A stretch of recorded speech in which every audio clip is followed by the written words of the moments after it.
When I first bought my home, I knew I was purchasing more than just a house. The deed clearly marked the boundaries, and I took pride in maintaining every inch of it. Behind my yard stretched an empty plot of grass that technically belonged to me, though it wasn't fenced off. It wasn't much, just a sliver of land at the edge of the cul-de-sac, but it was mine. For years, that strip of property stayed untouched. Some neighbors assumed it was communal space, but I never minded, as long as nobody caused trouble. Kids sometimes rode bikes across it, or a jogger might cut through, but nothing serious ever happened until the homeowners association decided it belonged to them.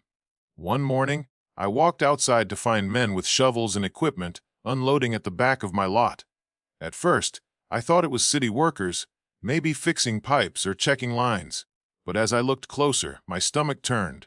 They were pouring cement, setting posts, and sketching out the frame of something big. By the afternoon, it was obvious. They were building a playground.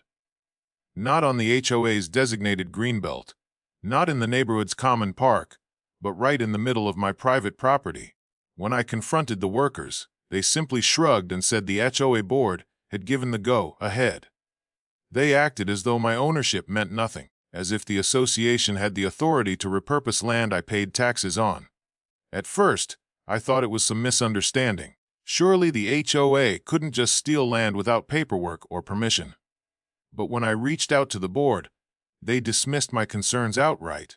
They said the used property would benefit the entire community, and if I had a problem with it, I should take it up with the county.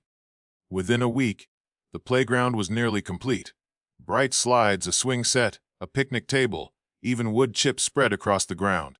Children from blocks away came running to play on what everyone assumed was a generous gift from the HOA. But to me, it wasn't generosity. It was trespassing. It was theft. I stood at my back door, watching the neighborhood kids climb and laugh on a structure built on my soil. The parents waved cheerfully, assuming I was happy to see my land turned into their personal amusement park. But deep down, I wasn't smiling. I was already planning what to do next. And when I finally made my move, the neighborhood would never forget it. The playground might have been a dream come true for the kids, but for me, it was the beginning of a nightmare. I didn't want to be the villain who ruined their fun, but I couldn't ignore what was happening. Every creak of the swings, every shriek of laughter, every ball that bounced into my yard was a reminder that my property rights had been trampled. I pulled out the deed, the surveyor's map, and every document I had received when I purchased my home. The boundaries were crystal clear. The patch of grass where the shiny new slides now stood wasn't up for debate. It was mine. But the HOA behaved as if my paperwork was worthless, as though their authority carried more weight than county records and signed contracts. It was around this time that the real problems began. The kids weren't just playing, they were leaving trash. Juice boxes, candy wrappers, and soda cans littered my yard. Parents parked their cars in front of my driveway, waiting for their children to finish. My quiet evenings were interrupted by shouting, whistles, and the relentless clang of metal chains against swing sets. The final straw came when I noticed the grass on my side of the property line being torn up by dozens of stomping feet. My flower bed was crushed under running sneakers, and my sprinkler heads were snapped clean off. The HOA's community project wasn't just taking space, it was destroying what I had built and maintained for years. I realized then that waiting for them to admit fault was useless. The HOA wasn't going to back down, and the neighbors weren't going to stop using the playground. The only way to reclaim what was mine was to take physical action. So I hired a contractor. Together, we sketched a plan for a tall, sturdy fence that would wrap tightly around the entire playground. It wouldn't touch a single blade of grass that didn't belong to me, but it would cut off all access from the street. Once it was up, nobody would be able to step foot on that equipment without stepping through a gate I controlled, and I had no intention of leaving that gate unlocked. When the fence finally went up, the reactions were immediate. Children stood outside, gripping the bars and crying.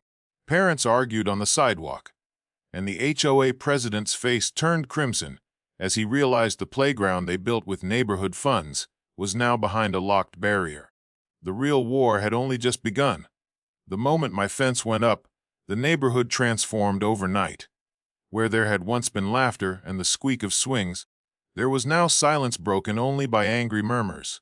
Parents stood in clusters, glaring at my property as if I had stolen something from them, rather than reclaiming what was already mine. To them, the playground was a gift they felt entitled to. To me, it was a monument to arrogance, sitting squarely on my land without my consent. The HOA didn't waste any time.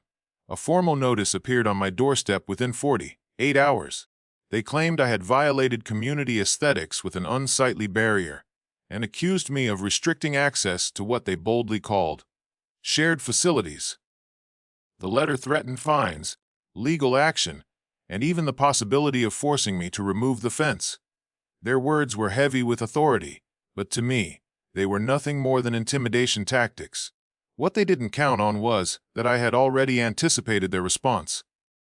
The same day the fence was installed, I had contacted a property attorney and presented every document I owned. The deed, the county records, the original plat map, it was all airtight. The attorney confirmed what I already knew: the HOA had overstepped, and legally, I was in the right. That playground was built on my soil, and the association had no jurisdiction over it. But the HOA didn't back down. Instead, they rallied the community against me. Neighbors I had once waved to from my porch now crossed the street to avoid me. Social media groups buzzed with angry posts calling me selfish, accusing me of hating children, and suggesting I was destroying the neighborhood's sense of community. The irony wasn't lost on me. They wanted a sense of community at the cost of stealing from a member of it. The tension escalated further when the HOA board arranged a meeting at the clubhouse. Flyers were slipped into mailboxes, urging every resident to attend. It was clear that their goal was to turn public opinion fully against me, painting me as the villain who had taken joy from the children and locked it behind cold metal bars. What they didn't realize was that I wasn't planning to play defense. I was preparing to bring every piece of evidence I had, and I was ready to expose exactly how reckless and unlawful their actions had been. The stage was set for a confrontation that would split the neighborhood in two. The night of the HOA meeting arrived, and the atmosphere was charged with hostility before I even stepped into the clubhouse. The parking lot was overflowing with cars, parents clutching coffee cups and whispering in tight circles, children tugging at their sleeves asking why the playground was locked away. The association had managed to whip the neighborhood into a frenzy, and I knew exactly what role I had been cast in: the villain who had stolen joy from the community. Inside, the board members sat in a row like judges at a trial, their faces stern and self-assured. The HOA president, red-faced and brimming with false confidence, wasted no time declaring that my fence was a blight on the neighborhood. He painted a picture of me as someone who hated families, someone who would rather see children miserable than allow them to play. He even suggested I was trying to hold the community hostage by demanding control over something that should belong to everyone. The room erupted with nods and mutters of agreement. Parents looked at me with open resentment, some even crossing their arms and shaking their heads. It was clear the HOA had been feeding them a one-sided story, leaving out the most important detail: that the land was mine and that they had trespassed to build on it.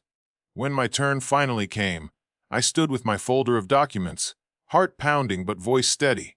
I laid everything on the table: the deed, the surveyor's map, the tax records. Piece by piece, I dismantled their narrative. The so-called community playground wasn't theirs to give or manage. It was built illegally, without permits, and on private property that I alone owned. My fence wasn't a violation. It was protection against further abuse of my rights. The room shifted as I spoke. Some faces softened, realizing they hadn't been told the full truth. Others hardened, unwilling to admit they'd been complicit in cheering on the HOA's overreach. The board members, however, didn't waver. They doubled down, claiming that regardless of the paperwork, the spirit of the community mattered more than technicalities. In their eyes, the playground was now part of the neighborhood, and I was still the selfish neighbor standing in the way of progress. The meeting ended with no resolution, just simmering anger and a clear declaration: The HOA would pursue legal action against me if I refused to remove the fence and surrender access. But I walked out of that clubhouse unfazed. If they wanted a legal battle, I was ready. I knew the law was on my side, and soon they would too. The days after the HOA meeting were tense. Where once neighbors had waved and exchanged pleasantries, now there were cold stares, whispered gossip, and even subtle acts of hostility. Someone threw an empty soda can into my yard. Another neighbor parked deliberately close to my driveway, blocking me in for half an hour before finally moving. It was clear the board had poisoned the well, and I was the target of their campaign. Then came the inevitable. A thick envelope arrived by certified mail. The HOA was suing me. They claimed I had violated community bylaws, diminished property values, and unlawfully restricted access to what they still insisted was a neighborhood amenity. Their arrogance was staggering. They weren't just ignoring the facts. They were twisting them to make me look like the aggressor. But if they wanted a court battle, they were going to get one. My attorney and I built our case meticulously. We gathered every piece of evidence, from land surveys to county tax records, proving beyond doubt that the land in question was mine. We even obtained records showing that the HOA had failed to acquire permits before constructing the playground, a mistake that would come back to haunt them. The first court hearing was almost surreal. The HOA's lawyer stood confidently, presenting their narrative of a selfish homeowner locking children away from joy. They relied heavily on emotion, painting the playground as the heart of the community and me as the villain who had crushed that spirit. But when my attorney rose, he brought the weight of the law crashing down on their argument. He laid out the ownership documents, the lack of permits, and the blatant disregard for property rights. The judge didn't make a final ruling that day, but his tone was clear. The HOA had overstepped. Their case was weak, and their conduct was questionable at best. The board members left the courtroom tight-lipped, while a few neighbors whispered among themselves, realizing the truth wasn't as black and white as they had been led to believe. Still, the battle wasn't over. The HOA wasn't going to give up quietly. They had invested money, time, and pride into that playground, and admitting defeat would shatter their authority. The court had only opened the door. Now I needed to push it wide and end this fight once and for all. The next phase would decide everything. The court battle stretched on for weeks, but the momentum had shifted in my favor. Every hearing pulled another thread from the HOA's argument, until their carefully woven story began to unravel. What had started as a bold attempt to seize my land was now exposed as a reckless overreach by a board drunk on power. Neighbors who once stood firmly against me now watched in silence, some even admitting privately that they had been misled. The decisive moment came when county officials confirmed that no permits had ever been filed for the playground. The swings, the slide, the entire structure had been built illegally. Not only had the HOA trespassed on private property, but they had done so without following even the most basic legal requirements. The judge didn't hold back in his ruling. He declared that the land was mine, the fence was lawful, and the HOA had violated both property rights and municipal codes. The fallout was immediate. The HOA was ordered to pay damages, covering the cost of the fence, the legal fees, and the property repairs I had been forced to make after months of misuse. Worse for them, the judge demanded the playground be dismantled entirely. The association that had once paraded its community improvement project was now stuck with the humiliation of tearing it down piece by piece. The day the demolition crew arrived, I stood on my porch and watched. The same neighbors who had once cheered for the playground now avoided eye contact as the swings were unbolted, the slide hauled away, and the picnic benches loaded into a truck. The lot behind my house was silent again, stripped bare, just as it had been before the HOA decided to claim it as their own. But the silence wasn't just in the land. It spread through the neighborhood itself. The HOA president, once loud and domineering, resigned in disgrace. The board was forced to rebuild its credibility from the ground up, and slowly, almost reluctantly, the community began to accept the truth. I hadn't been the villain after all. I had simply defended what was mine.